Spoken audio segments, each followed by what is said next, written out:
So, I'm doing my morning study. I'm going to start a study going. Let me take my.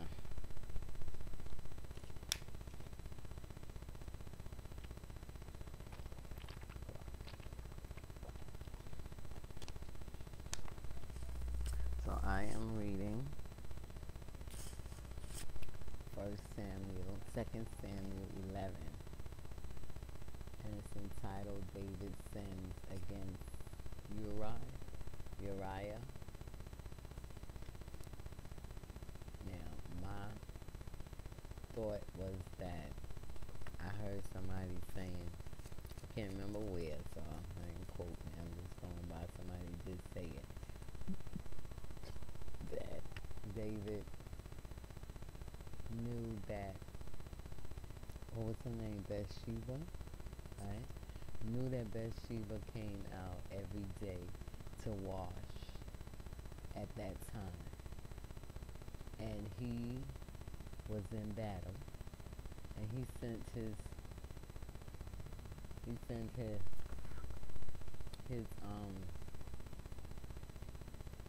his army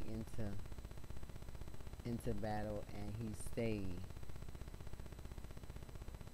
stayed behind. Instead of going into battle with them, he stayed behind and sent his army. And the reason why he stayed behind, not because, I'll keep reading so far, I didn't read because Bathsheba was taking a bath, right? He stayed behind because he liked the luxury life that he received, because he was a battle winner. So his head was big, and he became accustomed to being well treated, getting the best, having the best things, getting the best things, being treated like a king, because I don't think he was a king yet. So, now, because Samuel was king at the time, if I'm correct. So now let me read this part. The footnotes to 11 and 1. David tarried still at Jerusalem, chapter 11. Chapter 11 records David's tragic sin and fall when he was about age 48. Instead of leading his army into battle as he had done before, David stayed behind in Jerusalem. He had become accustomed to the luxurious life of the palace and had developed a middle-aged softness that soon led him into serious moral transgression. So when you hit 40, you're in middle age. His life of ease and comfort as king, so he was a king, breed egotism and self-indulgence. And about this time, David's passion for God must have started to wane. See 1 Samuel 13:14. David's sin and compromise of God's favor. Chapter. I see reference Galatians 5 and cross reference. I don't know what that's CF. I gotta look that up. Galatians 5 and 4. Stand as a warning to all believers. Let him that thinketh he standeth take heed lest he fall. So now let's go to the scripture. And it came to pass after the year would expire, at the time when kings go forth to battle, that David sent Joab and his servants with him and all Israel, and they destroyed the children of Ammon, and besieged Rabbah. But David tarried still at Jerusalem.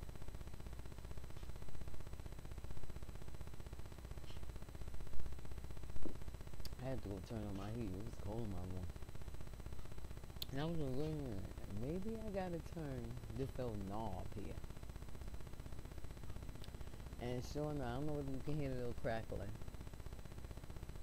Sure enough, when I looked on it, I put the light on it. When I looked on it, it had the open and the arrow to open it, and then the arrow to close it. So So I turned the arrow to open it last night, and I hear the clicking now, and it's warm in here.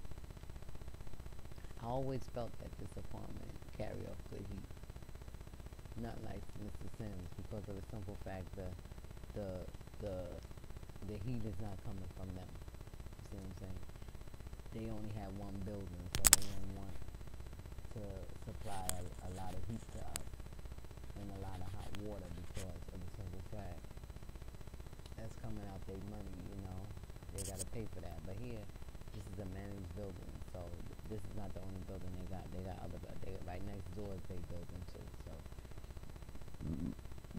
okay, so let's go on.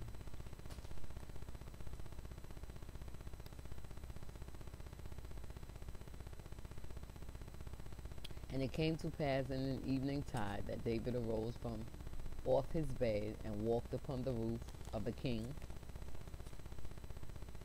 house. And so it wasn't his house that he was staying in. It said from the king's house. So it didn't say and walk upon the roof of his house. So that means that, and it came to pass after the year was expired at the time when kings go forth to battle. David sent, okay. So he was a king, and he, as a king, was supposed to go into battle with his army. But he preferred to stay behind because he was spoiled. That's the word. He was spoiled. He liked it, what was happening. He liked it, what was going on. He liked it, the fact that, you know, he probably was getting pampered and all that stuff. So he was like, okay, I'm going to stay back this trip. Okay, so now he's walking across the house because apparently, I don't think this was his house. See, he had became accustomed to the luxurious life of the palace and had developed a middle-aged softness. Well, maybe he was. Maybe he was. Because, you know, the Bible talk, you know, like, not in the present. It talks in the future and in the past. Okay, so let's go on. And from the roof he saw a woman washing herself. And the woman was very beautiful to look upon. So, you know, he saw her nakedness.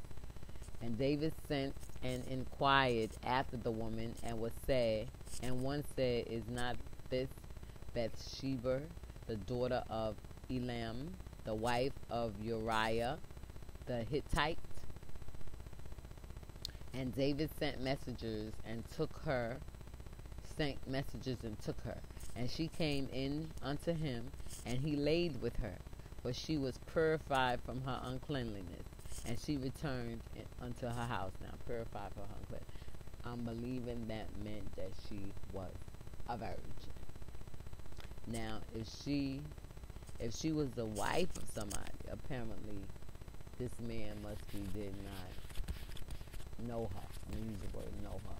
Because remember, in the beginning, in Genesis, it said that, what's his name? Adam knew his wife. You know, so that's, you know what, in our terms that would be. So let's go over to the notes of 11 and 2. Because I read down to the 4th verse. So 11:2 said he saw a woman. Chapters 11 through 24 recall David's serious spiritual failures and God's subsequent judgment upon him for the rest of his life. See, this is why I say when people do things and they know what they're doing, this causes a harder punishment compared to the punishment of not knowing that you did something, right? So, if you do something, and you know, I'm gonna finish that sentence. If you do something drastic to someone, right? And you know you wasn't supposed to do that, then you get a drastic response, right? I'm going to say this, and then I'm going to come back and clean it up. Then if you do something, compared to if you do something less drastic, then you get a less drastic sin. Now, here's my cleanup. All sin is sin. All unrighteousness is sin. There's no big, little, or in between sin. But here's the thing. When you sin due to the fact of accountability, then you shall be whipped with many stripes. Because the word says, God said, those who know to do good and doeth it not shall be whipped with many stripes. There's two parts to that. There's one that said, those who know to do good and doeth it not, to him it's a sin. And those who know to do good and doeth it not shall be beat with many stripes. So there's two scriptures that speaks on being beaten.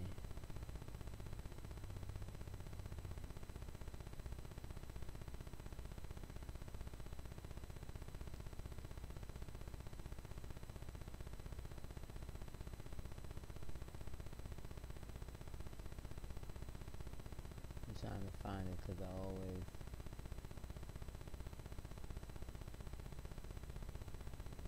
always try to find my scripture. Okay, so it's James 4.